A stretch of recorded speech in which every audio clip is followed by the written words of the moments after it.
Путин впервые в истории человечества применил в бою межконтинентальную ракету. Ну, по крайней мере, так утверждает ВСУ. Шестиклассник в Чебоксарах напал на учительницу с ножом, а в Петербурге сгорел шалаш Ленина. Это «Воздух», новости на Ходорковский лайв. Прямо сейчас обзор главных событий к этому часу. В Украине заявили, что Россия впервые применила в войне межконтинентальную баллистическую ракету. Об этом сегодня утром сообщили воздушные силы ВСУ.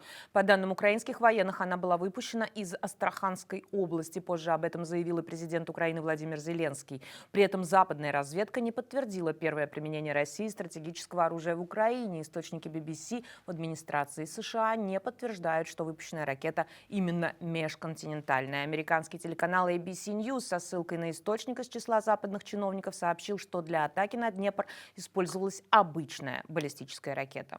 Россия заявление украинской стороны не комментировала.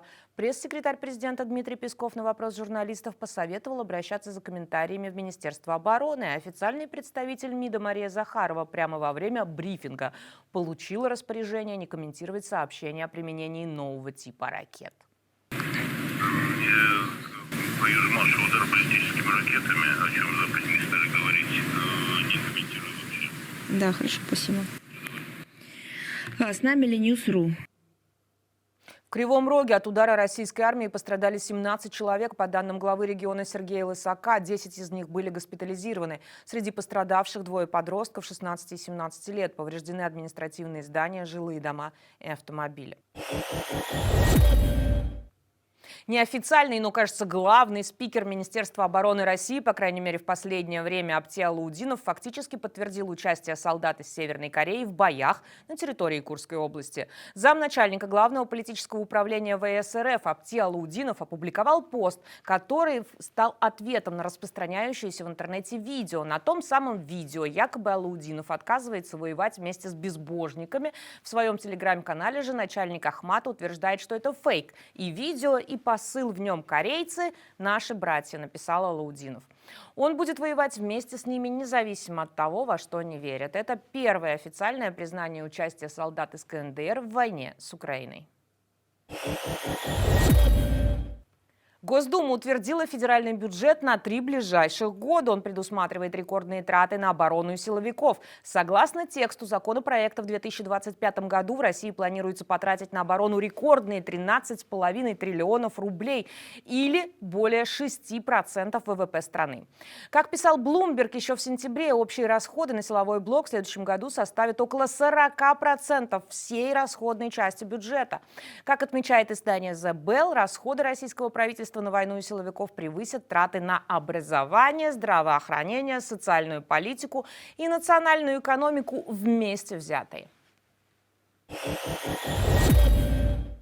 Международный уголовный суд выдал ордер на арест премьер-министра Израиля Биньямину Нетаньяху и бывшего министра обороны Йоава Галанта за предполагаемые преступления в секторе Газа.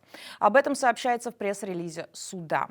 Нетаньяху и Галанта обвиняют в военных преступлениях и преступлениях против человечности за военную операцию Цахал в Газе. Суд посчитал, что оба обвиняемых, цитата, намеренно и сознательно лишили гражданское население Газа предметов, необходимых для выживания, включая продовольствие, воду, лекарства и медицинские принадлежности, а также топливо и электричество. В мае прокурор МУС потребовал выдать ордеры на арест Нетаньяху, Галанта и 3 лидеров Хамас. При этом Израиль не является страной-участницей Международного уголовного суда, поэтому действие ордера будет ограниченным. Шестиклассник пытался напасть на учительницу с ножом в Чебоксарах, пишет телеграм-канал «База». Мальчика зовут Глеб, он взял нож в столовой и направился с ним к учительнице, которую, по словам других учеников, не любил больше всего. В итоге школьника обезоружили сами учителя. По данным «Базы», нападавший состоял на учете в психоневрологическом диспансере. В Перми силовики пришли с обыском в Государственный музей современного искусства по уголовному делу Марата Гельмана об оправдании терроризма. Пришли сотрудники ФСБ домой к директору музея, искусствоведу Наиле Аллахвердиевой. Об обысках сообщил телеканал РЕН-ТВ со ссылкой на источник. По данным газеты «Коммерсант», следственные действия проводились в рамках уголовного дела в отношении галериста Марата Гельмана. Именно он создал музей в 2009 году и руководил им вплоть до 2013 года. В середине ноября Гельмана внесли в перечень экстремистов и террористов, который ведет Росфинмониторинг. И новости еще одного музея. В Петербурге сгорел шалаш Ленина. Пожар произошел в музейном комплексе на территории курортного района города. Об этом сообщили в МЧС. Сведения о пострадавших не поступали. На фотографиях в соцсетях можно увидеть остов шалаша.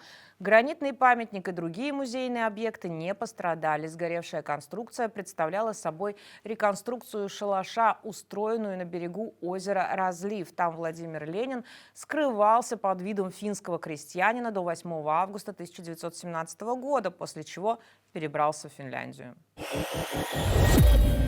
Государственный институт русского языка имени Пушкина выбрал слово 2024 года – «Пушкин». Логично. А еще главными словами года названы семья, искусственный интеллект, выбор и квадробер. Об этом пишет ТАСС со ссылкой на пресс-службу института. Как отметили эксперты института, слово года выбирают на основе анализа разных источников информации, в том числе СМИ и соцсетей. По данным статистики, только за последний месяц число запросов со словом «Пушкин» в поиске превысило 10 миллионов. Какое слово стало главным в этом году для вас? Пишите в комментарии. Это все новости, которые я собиралась рассказать вам к этому часу. Пожалуйста, не уходите от нас без лайка. Лайк помогает нам распространять наши видео в YouTube. Подпишитесь на нас, пожалуйста, не только в YouTube, но и в Телеграме. На всякий случай мы дублируем туда все наши видео, причем еще и в аудиоформате для вашего удобства. Скоро увидимся.